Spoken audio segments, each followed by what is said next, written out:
नजर में तुमने उसे पसंद कर लिया और उसने तुम्हें, और इस लव एट फर्स्ट साइट को तुम मोहब्बत कह रहे हो, तो हो सकता है तुम गलत हो। क्योंकि यार पहली नजर में तो हमें एंटीक चीजें भी पसंद आ जाती है, पर हम उसे घर में रखते हैं दिखावे के लिए। बस क्योंकि देर रात तक तुम दोनों ढेर सारी बातें करते हो और इसे तुम मोहब्बत समझते हो, तो हो सकता है तुम गलत हो। क्योंकि यार अकेलेपन के मारे तो दो अनजान मुसाफिर भी एक दूसरे से बात कर ही लेते हैं। अरे अगर किसी लड़की को देख के वो तुम्हारा हाथ पकड़ लेती है और किसी लड़के को देख के तुम उसका, और इस क्यूट जेलसी को तुम मोहब्बत कह रहे हो, तो हो सकता है तुम गलत हो। क्योंकि यार परिंदों को पकड़ा जाता है पिंजरों में कैद करने के लिए, उन्हें आजाद करने के लिए नहीं। बस क्योंकि अब तुम दोनों एक दूसरे की बातों को समझ पा रहे हो और इसे तुम मोहब्बत कहते हो, तो हो सकता है तुम गलत हो। क्योंकि याद रखो, दो भूखे भिखारी भी एक दूसरे की भूख समझ सकते हैं पर मिटा नहीं सकते। अरे अगर तुम एनिवर्सरी का सेलिब्रेशन हर महीने कर रहे हो और इसे तुम मोहब्बत कहते हो, तो हो सकता है तुम गलत हो।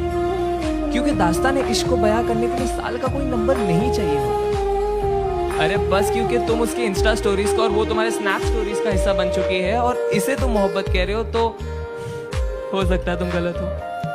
क्योंकि यार मोहब्बत को फिल्टरों के साथ सेव नहीं किया जाता, उसे बस उसी लम्हे में जिया जाता है।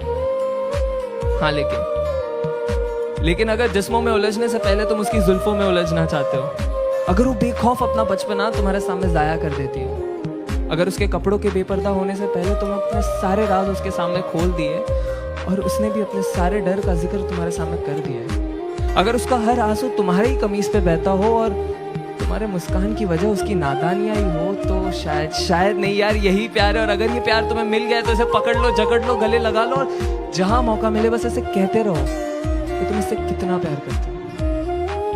क्योंकि ऐसी मोहब्बत से मुलाकात होने में जिंदगी का काफी लंबा अरसा बीत